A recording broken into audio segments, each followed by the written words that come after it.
Hello and welcome to the Browns Blitz. Today's Thursday, July the 8th. I'm your host, Rod Bloom. Joining me today is my brother, Jeff. How are things going, Jeff? Going fantastic, Rod. Just counting down the weeks till the start of training camp. Yeah, it's not far off. What is it?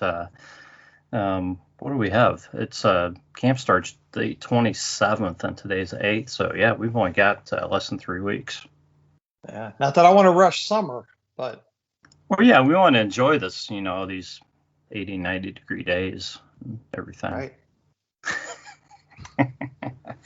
Right. Joining us today, back for his second appearance on the Browns Blitz, is John Matye. Find him at John Matye on Twitter. And we have fans on the Browns Blitz, and we obviously like to do this. And John was on about a year ago, and we had a great discussion. John knows football, and I wanted to have him back on. So glad to do this. And John, how are things going? Very good. It's great to be back on the show with you and to meet your brother. Like he said, I'm very excited about training camp in a few weeks, and it starts on my wife's birthday. So hopefully a sign of good things to come. Yeah. Hope so. As long as you don't prioritize it above your wife's birthday, John, everything will be okay. Right. You're gonna work that out, but yeah. Yeah, the only reason why our marriage has lasted 24 years is because she understands my my complete obsession with Browns football. So good women are hard to find. That's that right. Answers the priority question right there.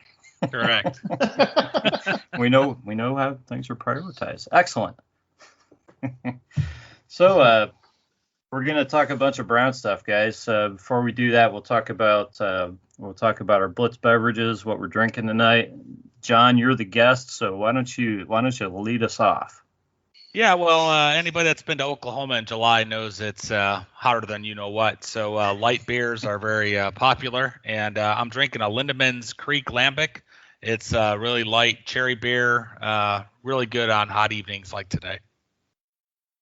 Yeah, so for those less educated on beers, maybe people don't drink a lot of beers, which I guess a Lambic's maybe not technically a beer, but for my purposes it is.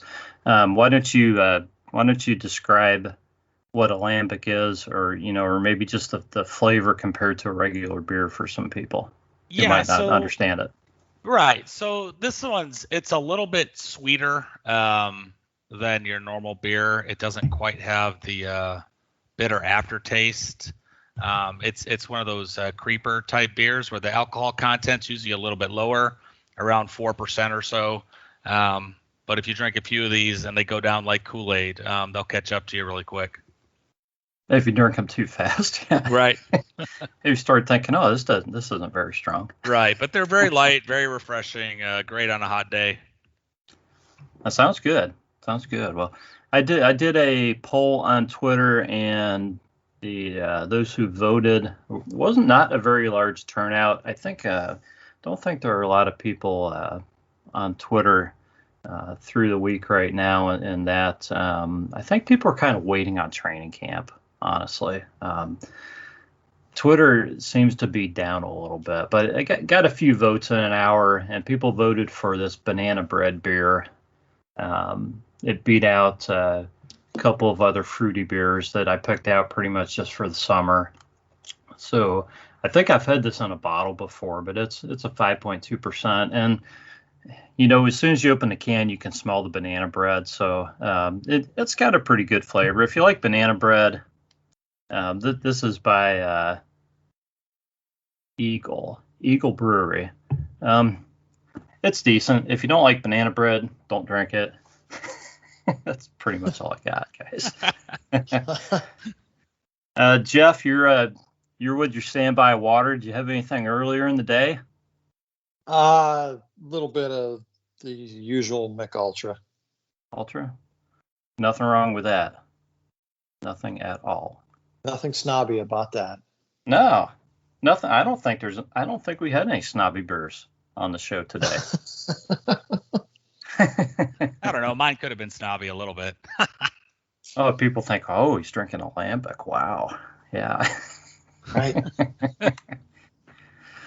Anyways, guys, let's move into some Brown stuff. So, just there's a few things going on, not a lot, but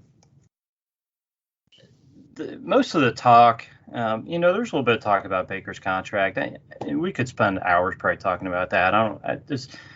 I think that's just a matter of when it happens. So I really don't think we need to dive into that unless you guys want to give opinions. But for me, there's a bunch of talk about the uniforms and these special uniform, what's going to come out and all this stuff.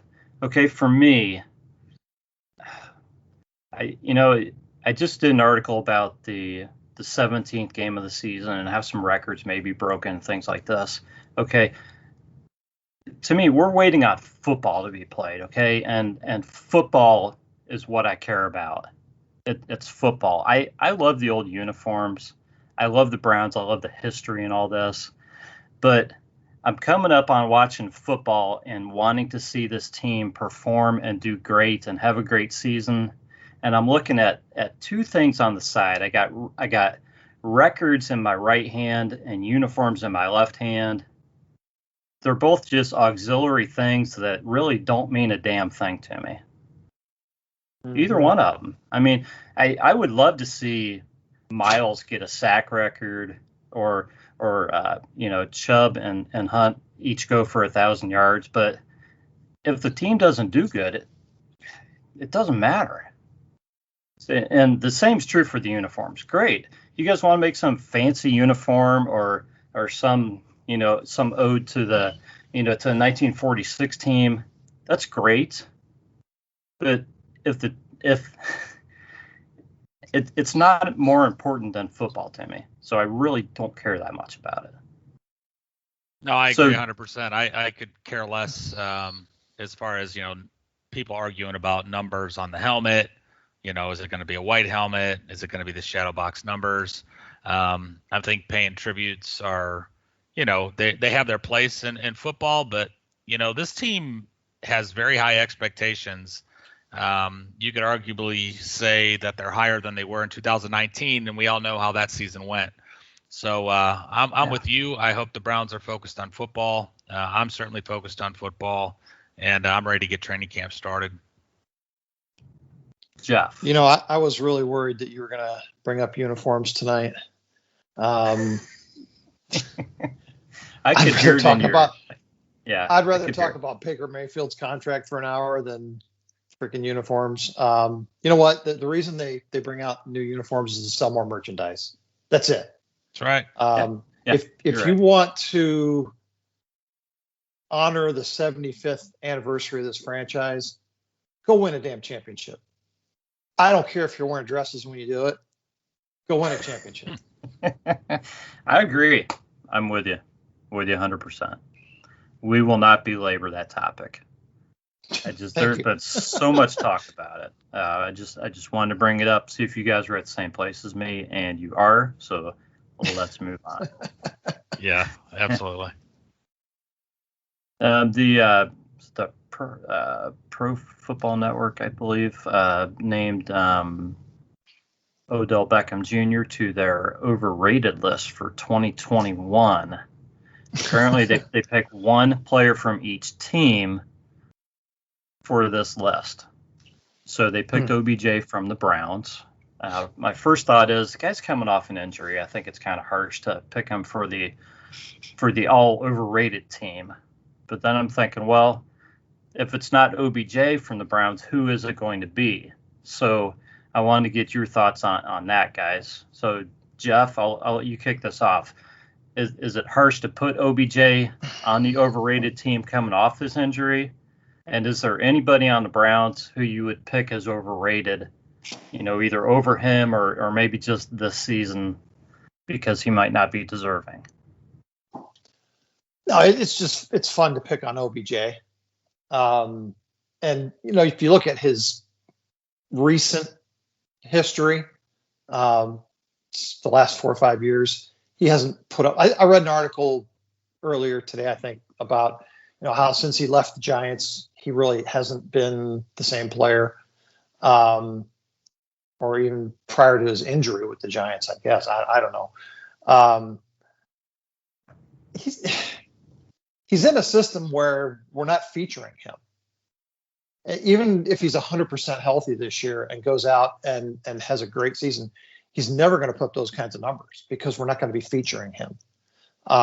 We have too many other weapons at our disposal on offense. So, is he overrated? I don't think he's overrated. I think he's probably just underutilized. And that's great. If we win a championship again, I don't care how many catches he has or how many yards he has. I would put Jadeveon Clowney ahead of him in terms of potentially being overrated. I mean, Jadeveon Clowney was a number 1 overall draft pick. And if you look at his history, I don't think he's ever lived up to that. Odell at least had some really dominant years early in his career. And we're putting a lot of hope and promise on Jadeveon Clowney suddenly living up to that status. I hope me picking on him motivates him so that he goes out and plays like a freaking all-pro. But I know the he odds listens are, to the show. I'm sure he does. The odds are that Jadeveon Clowney is going to play less than OBJ. Yeah. So, John, let's let you have a crack at this. Do you agree with Jeff as far as what he's saying about OBJ? And who would you pick for the overrated team? Well, if you talk about being overrated, looking at OBJ stats from 2014 to 2016, he had at least 91 receptions those 3 years. The subsequent 4 seasons, now granted there was injury, his highest total was with the Giants in 18 of 77 receptions. And his yardage and his average per catch has declined. So to call him overrated, I think if you're comparing to the OBJ of 2016, he's overrated. He's not that guy. I don't think he'll ever be that guy again. Even if he is healthy, I just think, the wear and tear on his body, I just don't know if he's ever going to be that dominant 1,400 yards, 100 reception guy again. And to your brother's point, in this offense, it's almost impossible with all the mouths to feed. So is he still talented? Yeah. Is he maybe people are holding on to the 2016 OBJ? I think so. And I think that's where the overrated comes in. I also agree with your brother with Jadeveon Clowney. He was the guy on defense I targeted with the overrated tab or label, so to speak. But on offense, I think it's Austin Hooper. I think with what we paid and how much we paid that guy to play the tight end position and the production we got out of him, I just think he was greatly overrated by the Browns. He could turn it around. It could be a comeback year as much as an overrated year for Hooper. But with Harrison Bryant and, Chief still in the mix, I mean, he's hanging on. He's going to be there too. So we'll see what happens. But Hooper and Clowney, I think, are a little bit more than OBJ. But I do think OBJ is a little bit overrated. Yeah. Do you agree with Jeff as far as the amount of, as far as the expectations that we have for Clowney? Yeah, I do. I mean, you're signing the guy that, when you've got Myles Garrett on the other side, that other defensive end should feast because he's never, if ever, going to see a double team.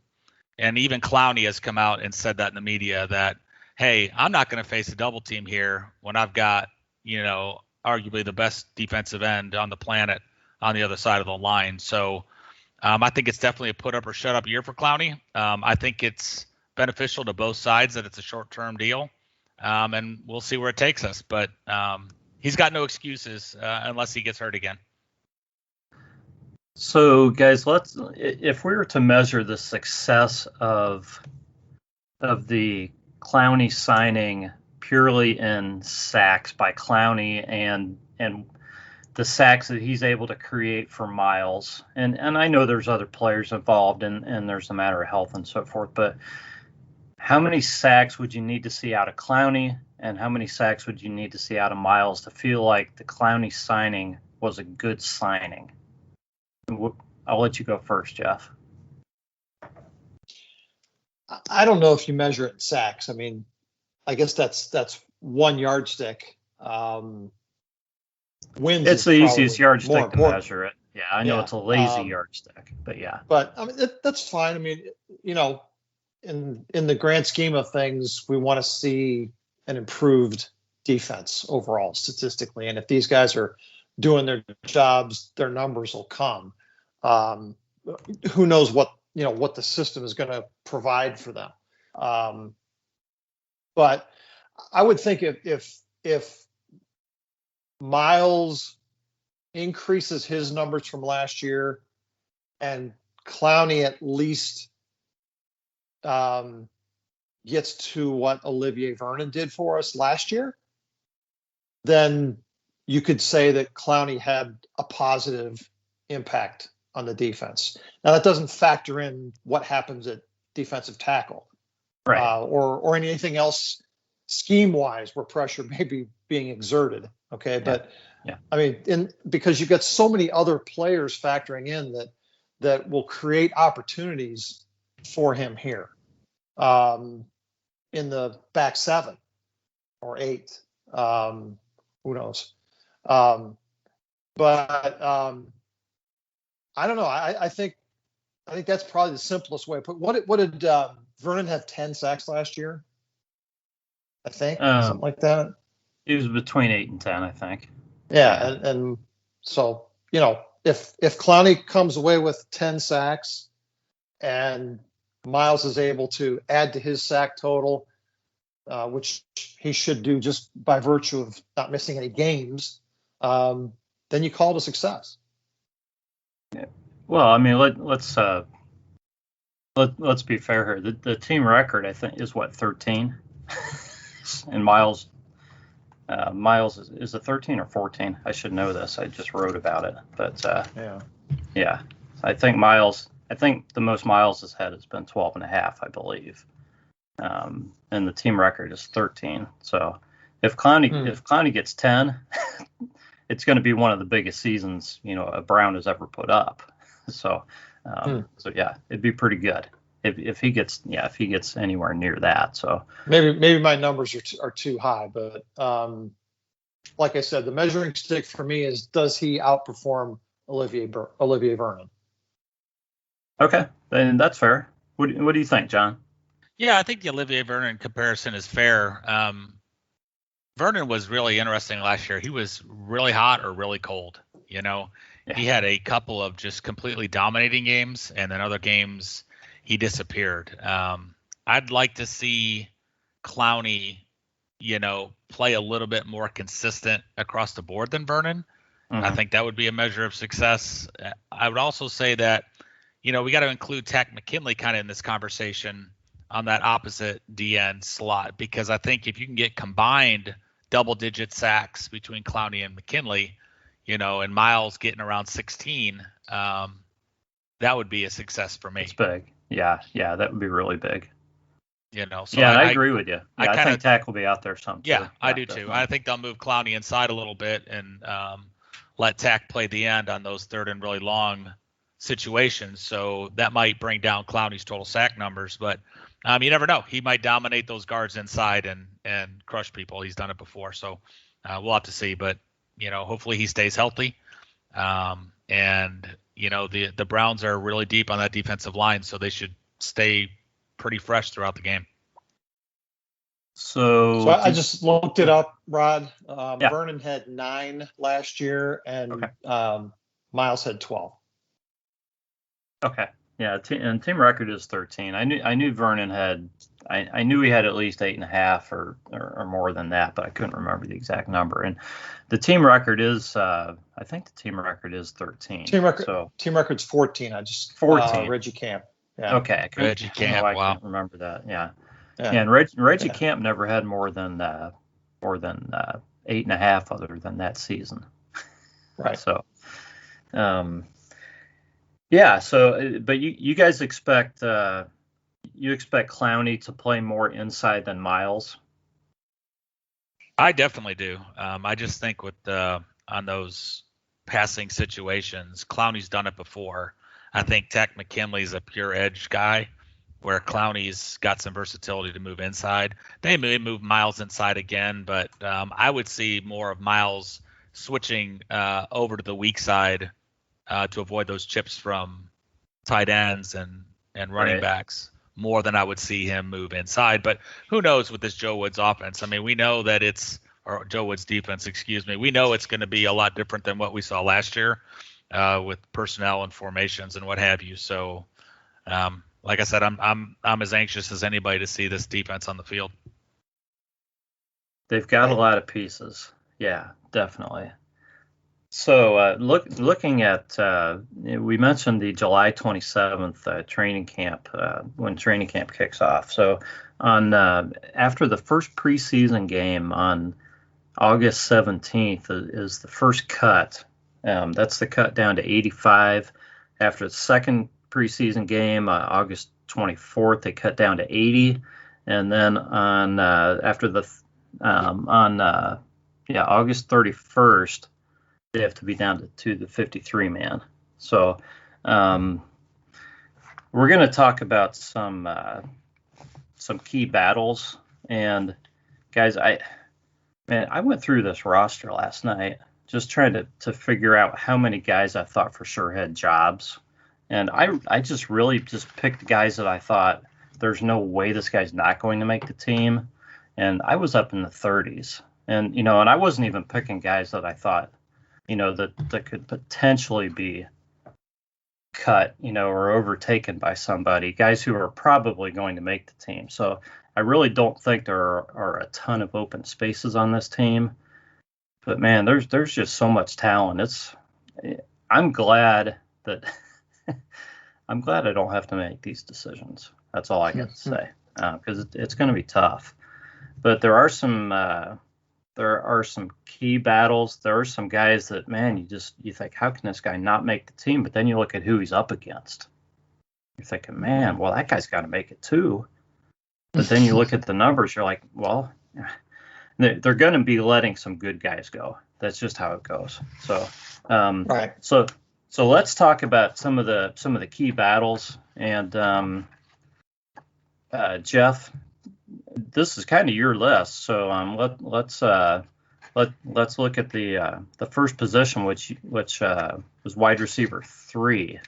So we're looking at at the I guess whoever's going to be perceived as wide receiver 3. I think in reality, you're probably going to get different guys out there. It's not going to be the same guy all the time, but somebody is going to be designated in that spot. So this we should probably establish some ground rules here. Number one, we're going to assume that everybody's 100% healthy.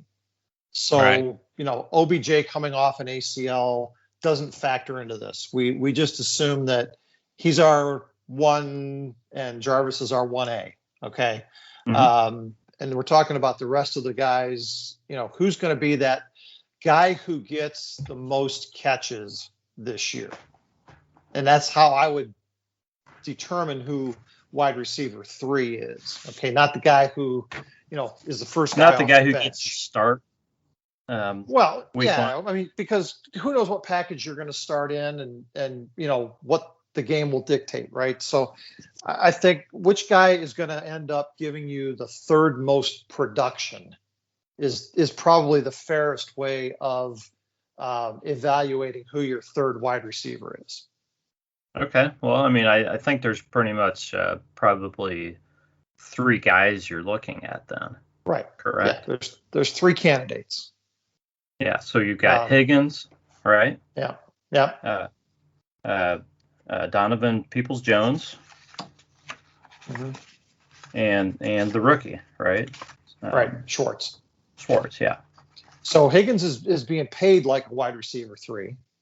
He's experienced like a wide receiver 3, and he has the relationship with QB1 that you want in a guy who's going to get a lot of touches. The other two guys have some athletic superiority in their favor that would say that, potentially they could overtake Higgins. So that's really what this boils down to is, how the offense is constructed. Rashard Higgins is sneaky good at getting open, but he's not going to really blow past anybody. I think Peoples-Jones has the ability to, create some separation, and Schwartz is the track star. And also we've been saying for, I don't know how long, Rod, that we want somebody to take the top off the opposing defense. And so you want to see that guy out there, but I think that's going to be pretty limited in terms of opportunities, especially based on how fast he can grow his route tree and, do things beyond, just run fast. Well, I mean, he's going to be able to run a couple routes coming in right off the street. I mean, so. Well, he really wasn't expected to in college. Yeah, he was the go route guy. He's kind of. I'm just saying he can run a go route right now. Right. And that's he's going to run a go route. I think he. Correct me if I'm wrong. I think he ran a lot of slants in college. So, I think you'll see some of those. And man, if he catches the ball in some slants, look out, because he was really dangerous in college on those. So it's a matter of how they decide they want to use him. But look at how the Browns, and I'm jumping in here, guys, so sorry about this, but look how the Browns used Jones last season. They kind of put him in, they gave him chances, but they weren't dependent upon him at any point in time, and he made plays. I mean, I think I kind of see the same type of role for Schwartz this season as what they did, for Jones last season, and try to bring him along. I don't, except they may try to get him more touches because he's just so damn fast. Yeah, it'll be it's a really interesting argument because when you look on paper, you think Peoples-Jones and Schwartz are just superior. I mean, one has speed, the other has size, and then there's Higgins. But Higgins has that magic with Baker that it's really uncanny. And last year, Higgins had 52 targets, where DPJ only had 20 targets. So he had over twice the targets last year, and basically the same system. But a lot of that was because OBJ was hurt too, though. So really, how much of the pie is really there for these three guys? So when you look at it from that evaluation, I think you're going to use more of the Schwartz DPJ than Higgins, only because, we want that top off the defense, and we want that threat where your 1 and 2 guys are already set in stone. Again, we're saying, all injuries put aside. So, I want to say Higgins. I like Higgins. I'm glad we re-signed Higgins. But something tells me that this team wants to use the youth and wants to keep developing the youth on this squad. And I'm gonna take a flyer and say DPJ steps up and turns into that number 3 guy. Well, hard to argue with. I think maybe a better question is, because all 3 of these guys are going to make the team, who's, if we keep a number 6, who's that going to be? Because great question. That guy's probably never going to see the field, but right. There will be a combination of these 3 guys, depending again on what the situation is and what we're looking for. That will probably be pretty close in terms of utilization. Yeah, this went a little different than I expected, because when I was putting down who I thought my training camp battles were, I thought we were going to talk about that 6th guy because, between Hodge, JoJo Natson, and Derek Willis, only one of those guys is making the team. Correct. I'm going to throw out another name. That's Alexander Hollins. Yeah. Don't count him out. I think I talk more about him, probably several months ago. I had to re-familiarize myself with him, honestly. But, the Browns picked him up from the Vikings practice squad. The Vikings really like this kid. So if the Browns are going youth and they decide to carry somebody who's really not going to play at all or not much, I think it probably depends on if they feel like they need Hodge for special teams, depending on the other guys. But, man, if they just want a guy to play a little bit and be there for the future, if they really like this kid, he may have a shot. Yeah, and don't forget about JoJo Natson. I mean, we signed him, I think it was from the Rams, and he was a specialty guy, punt returner, kick returner, which, we definitely had some issues with that last year. So that could be a way to make this squad as well. We're talking about Hodge and his gunner and different roles on special teams. But JoJo Natson was signed as a speed guy. We just never got to see it because of the knee injury.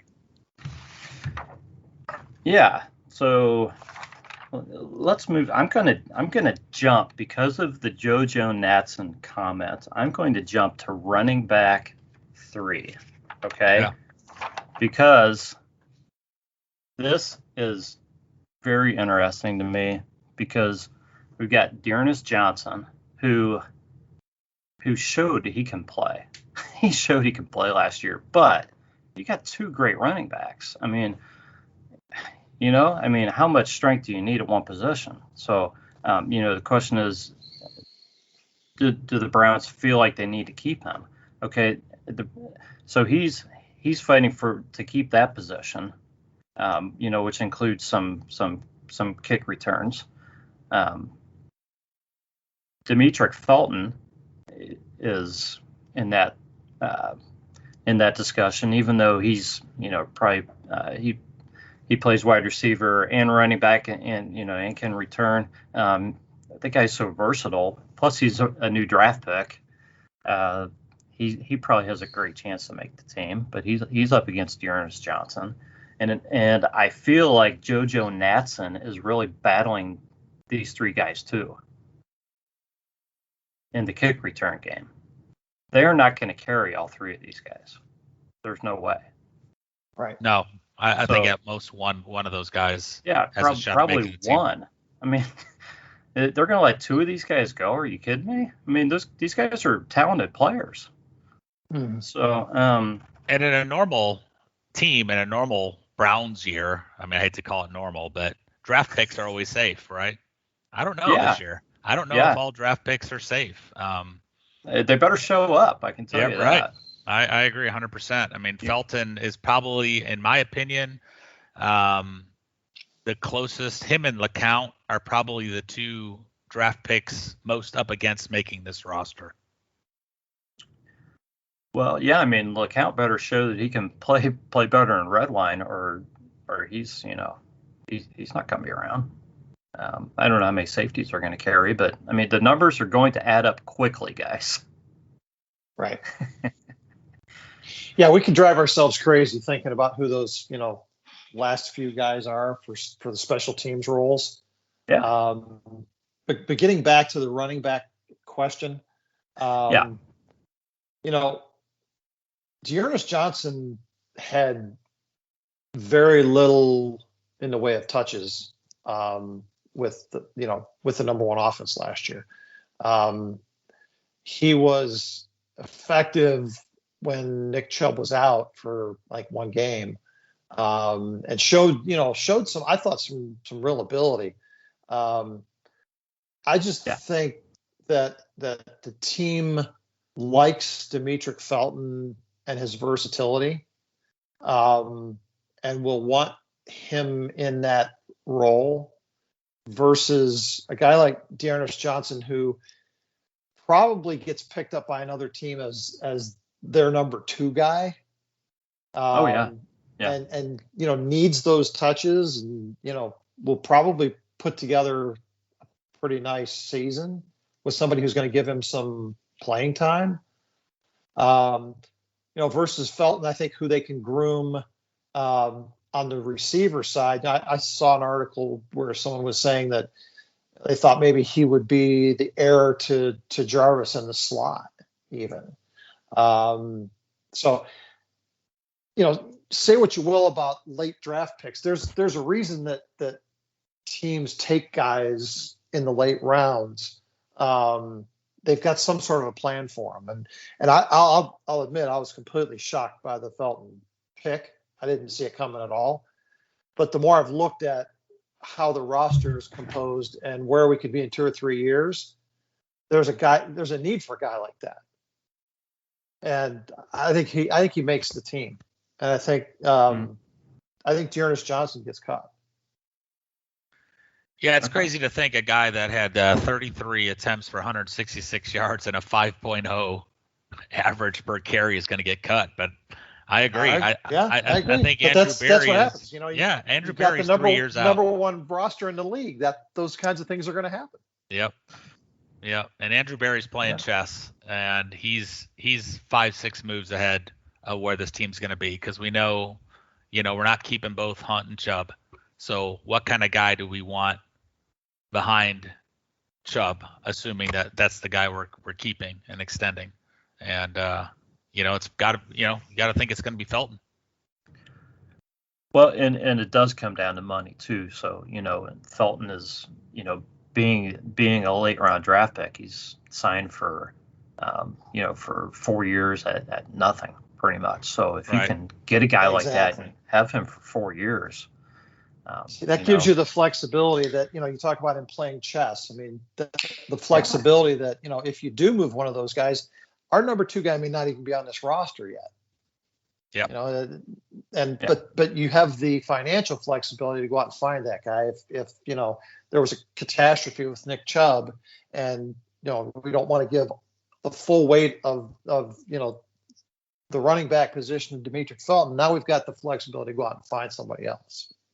And people can talk about the importance of hitting on your first rounders and your second rounders in the draft.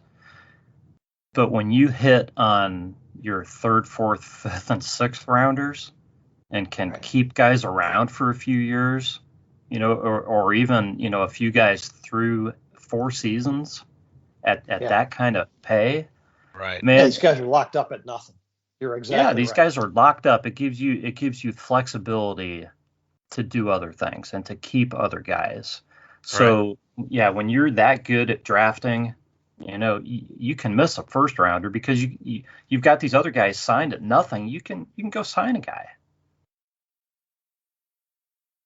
It's just it's nuts. So but I think the Browns will be smart. I don't think they're going to give any of these draft picks a job without seeing something in them. So let's get back to your list, Jeff, because it's a really good one. The next position is defensive tackle, and man, this is going to be a dogfight. DAWG, and there are what are there, like guys. It's crowded. 20 guys fighting for like 3 spots, man. It's just nuts. So I've seen where they might keep as many as 6 guys, and you kind of have to break this out by 3 technique and nose tackle. Right. Right now everybody's kind of assuming that the 2 veterans win the starting jobs. Andrew Billings and Malik Jackson. I think both of those guys come with some pretty big question marks. Billings obviously didn't play last year, came into this last camp really heavy. Right.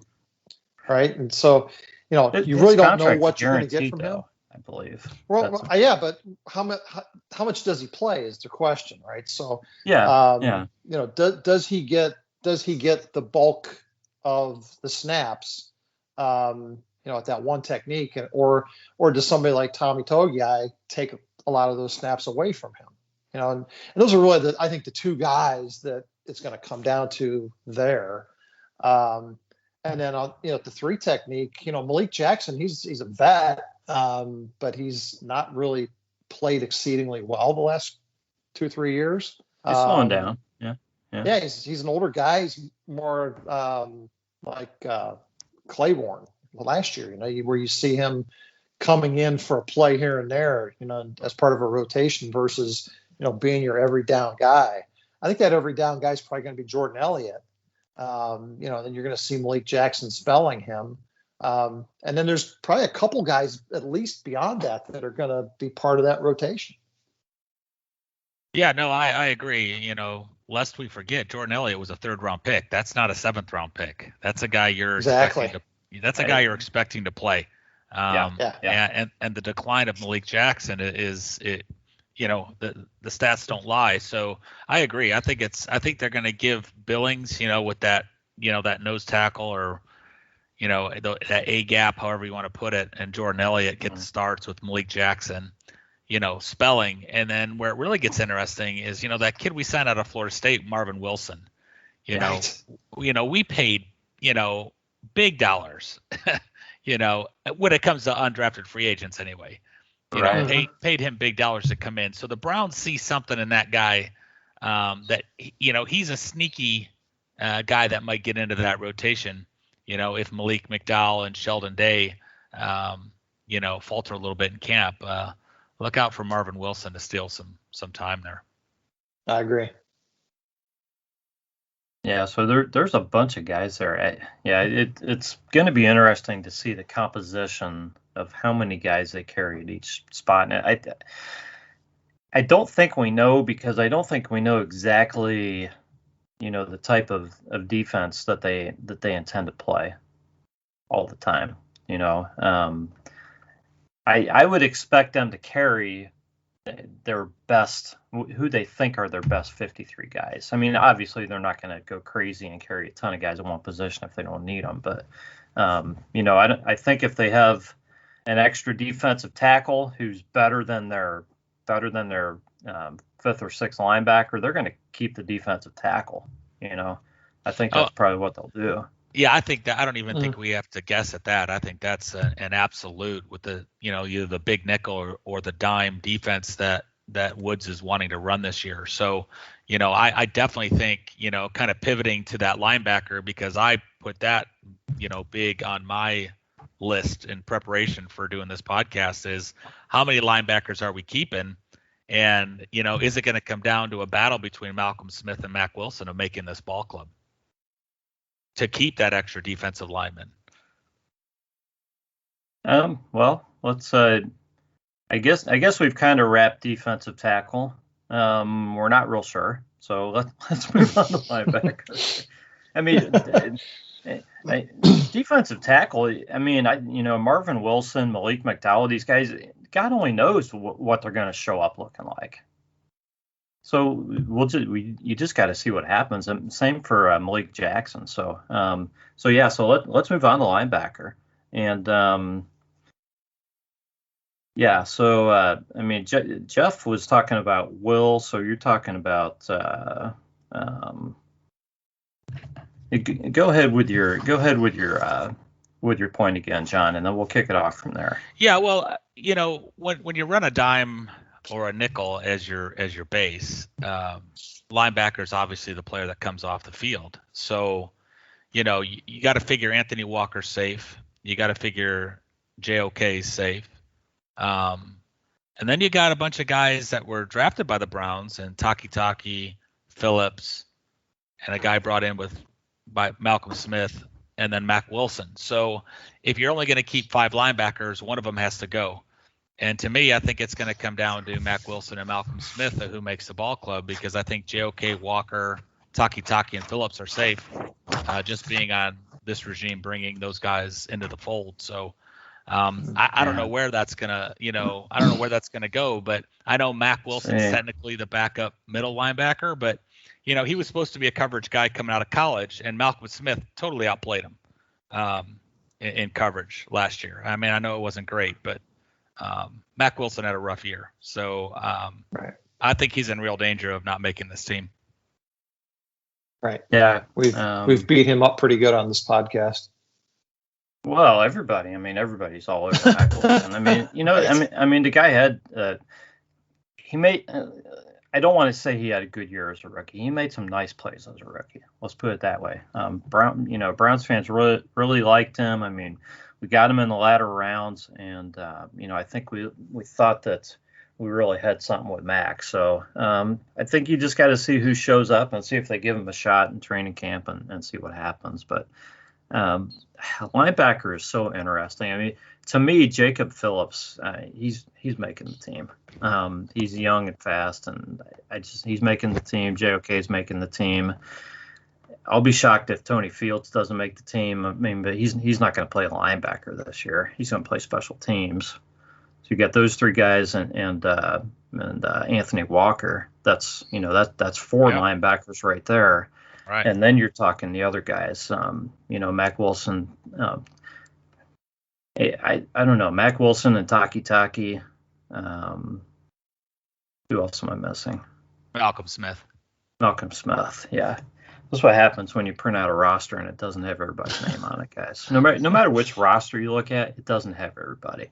And it's my bad that, when the roster has 90 guys on it, it's kind of hard to know every name. So right.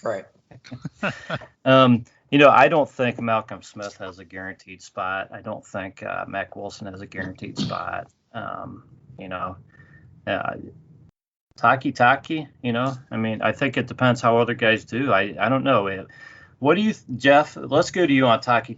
And what do you think about him as a player, his development, and what we've seen so far? And do you feel like he's a guy who's still growing into the position? Do you think he's going to keep getting better, or do you think he's like he is what he is, and we're kind of waiting, and he's just kind of holding a spot for somebody?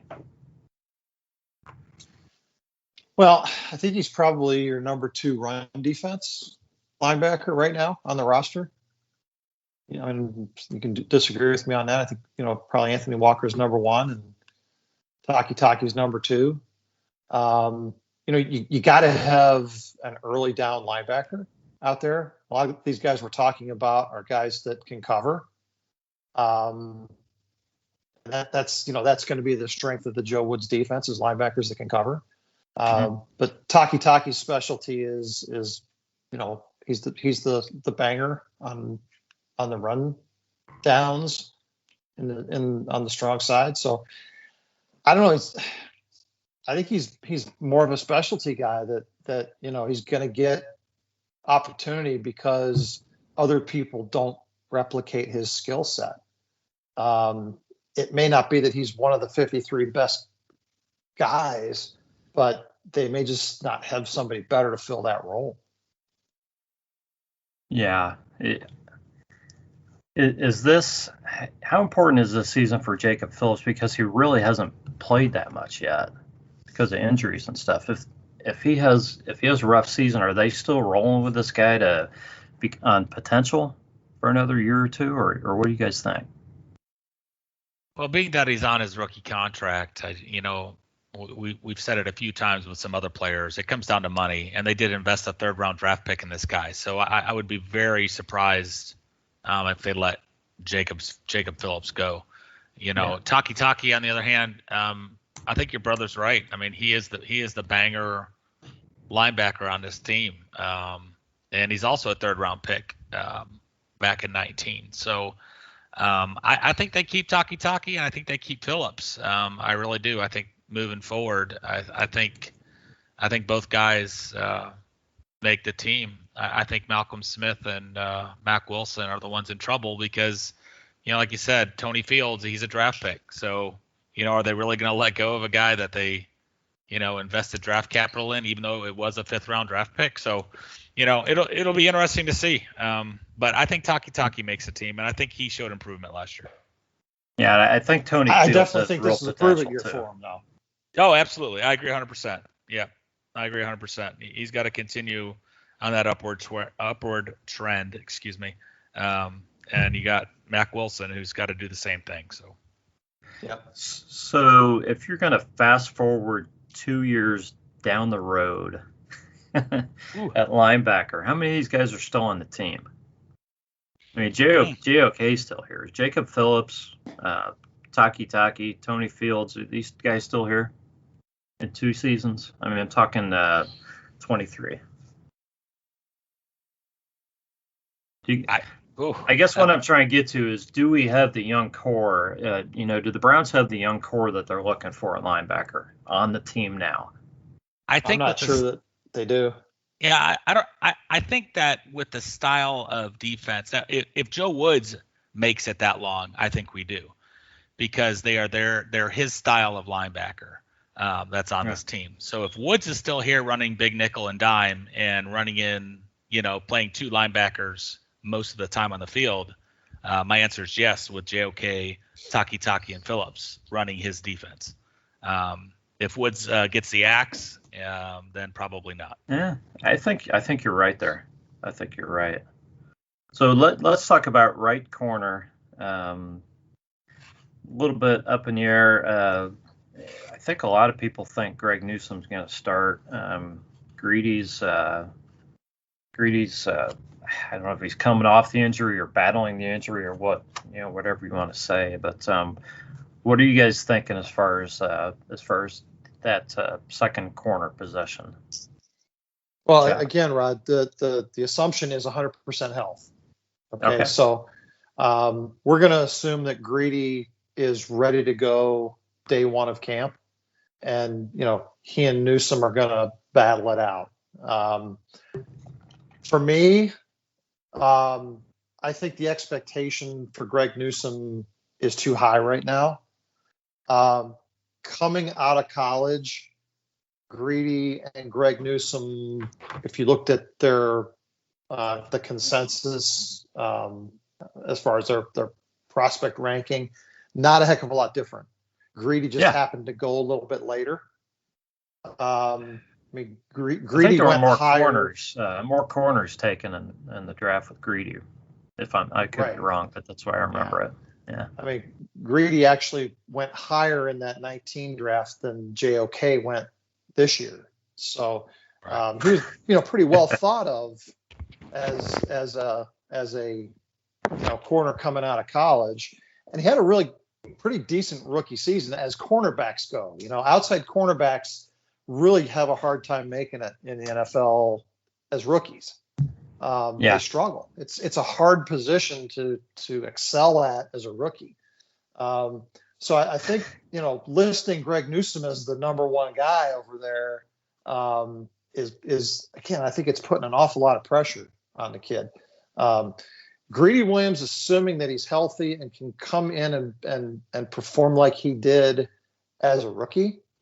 Now having the benefit of that year of experience, not even including, his rehab year of last year, should have the leg up to win the starting job over Greg Newsome.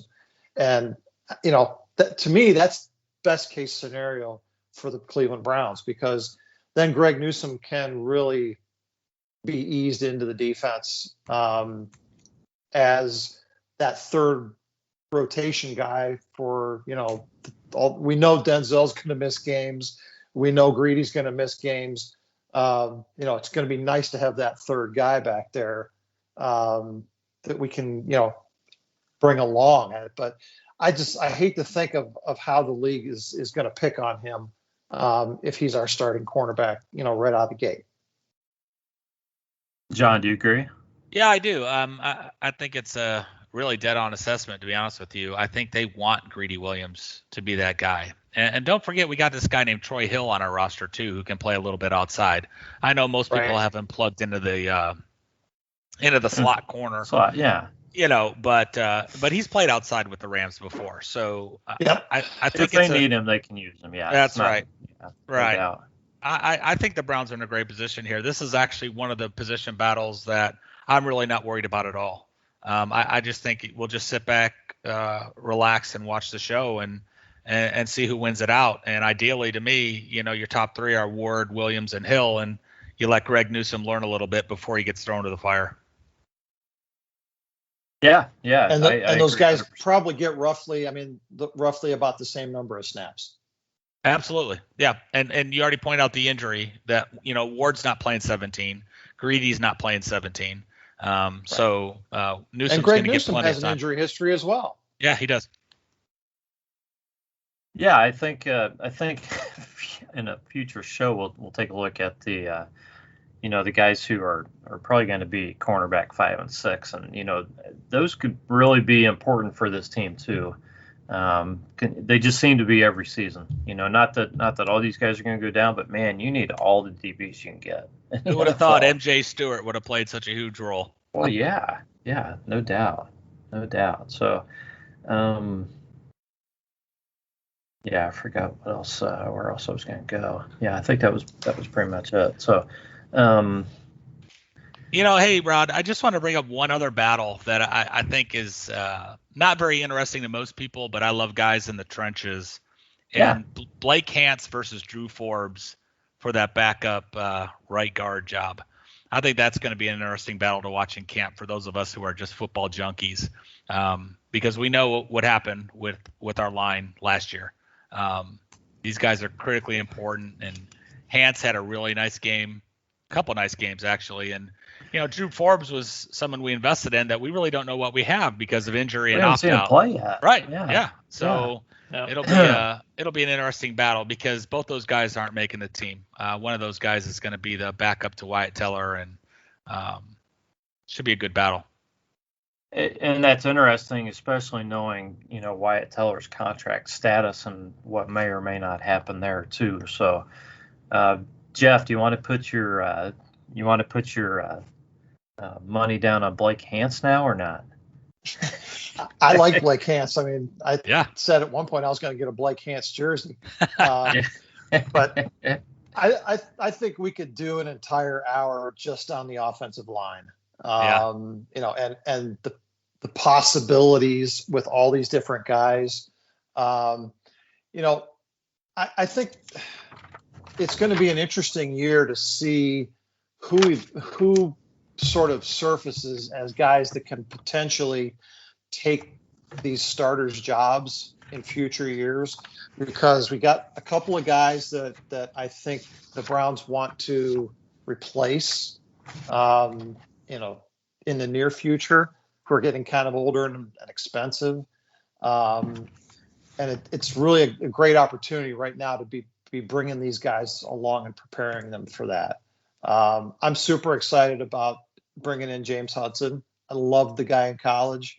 And I think he can play pretty much 4 positions on the line. Blake Hance gives you the ability to play a little bit of center as well, which I think that's going to be one of our challenges in coming years is, how much more gas does J.C. Treader have in the tank, and is Nick Harris the solution? Right. So, there's so many moving parts on that offensive line. Like I said, we could spend a lot of time digesting it.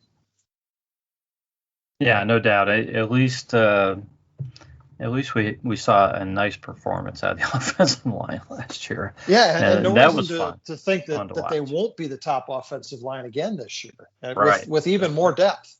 Right. Definitely. I've got one more, guys, and I think we'll end things after this. Tight end, and we've talked about Njoku and Hooper and Bryant. These guys are making the team. These guys are here. And again, it's going to come down to roster composition. How many guys do they carry here, there, and everywhere else? But how many tight ends do the Browns carry? So I guess let's put it this way: if those 3 guys make the team, okay, fine. So 2 questions: do you think the Browns carry a 4th tight end, and if so, who? Because Stephen Carlson, the smart guy, he from Princeton. He looks good when he's out there, okay? But you got 3 guys who can catch the ball. Or do the Browns go with somebody younger, one of these other guys on the roster? I noted while prepping a long time ago that the Browns signed Kyle Markway to, I think, a 2-year deal. So they must like something about this kid. So I guess my question is, do you think if they go forward, do you think it's Carlson pretty much guaranteed, or do you think they try to get younger at that position and carry another guy on the roster for some reason? Boy, I I think it'd be hard to see them carrying 4 tight ends. I mean, I just think there's too much talent in other positions that, somebody has to go, and, only Andrew Berry knows his roster composition and where he sees, that 25th guy on offense and who is that. Stefanski likes 12 personnel, so that's 2 tight ends, a lot. So maybe there is room for a 4th tight end, and they let another wide receiver go. But boy, it's just when you look at this roster right now, it's hard to see them keeping a guy like Carlson over a JoJo Natson or a Dearness Johnson. That's hard for me to see, but time will tell, and we'll see how it shakes out. What are your thoughts? I think if you're talking about developing a young guy at the tight end position, that's Harrison Bryant.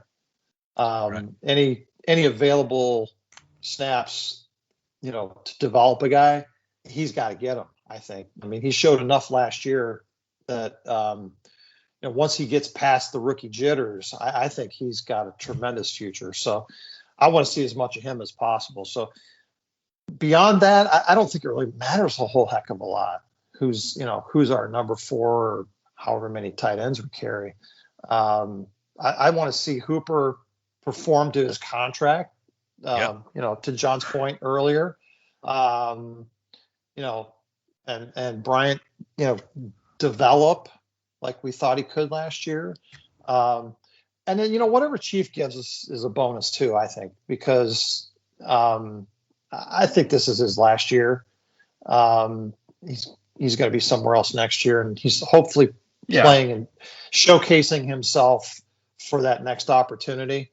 So hopefully that keeps him motivated to, hang on to the damn ball and, live up to his potential. So I think between those 3, we've got a great tight end room, and anybody else really isn't going to see the field very much. So, Jeff, which of the tight ends has the biggest season this year? Well, based on what I just said, it's probably going to be David Njoku. because he's going to be motivated, right? Oh yeah, it could be. And that's what professional athletes require, So hopefully he's super motivated. He's got a huge chip on his giant shoulders, and he goes out there and plays his balls off, and the Browns are able to, move on from him next year. What do you think, John? Yeah, I got to go with the youth movement. I mean, I think Austin Hooper was drastically overpaid. I hope he proves me wrong this year. But to Jeff's point, Harrison Bryant flashed some really nice receiving traits. Take care of the fumbles, take care of the jitters. And I think he's the heir apparent at tight end for sure. And I wouldn't be surprised if Austin Hooper might be a cap casualty next year. Yeah, I don't know about Hooper, but I'm with you on Harrison Bryant. I don't know what he's going to do this year, but I think but somewhere between this year and next year, the kid's going to be a star. He's got everything that's necessary. I just think we're going to watch him grow this season, get more comfortable, and I think he'll have a good season this year, and I think next season kind of watch out. Yeah, let's hope that they're not moving on from Austin Hooper next year, because there's some really pretty painful dead money if that happens. Yeah, it's just hard to justify his salary. It's just I questioned it when I signed him, but I hope he lives up to his contract. I hope I hope he performs better, after a year in the system. But financially, we're wed to this guy for the next 3 seasons. Yeah. Yeah. All right, John. Appreciate you coming on. Would you like to give us any closing words, remarks, anything you'd like to leave the listeners with? Just that I'm as excited as everybody else about this season. I guess my biggest thing about training camp coming up is just please stay healthy. I think health. If this team stays healthy, we really have a shot to make a really deep run in the playoffs.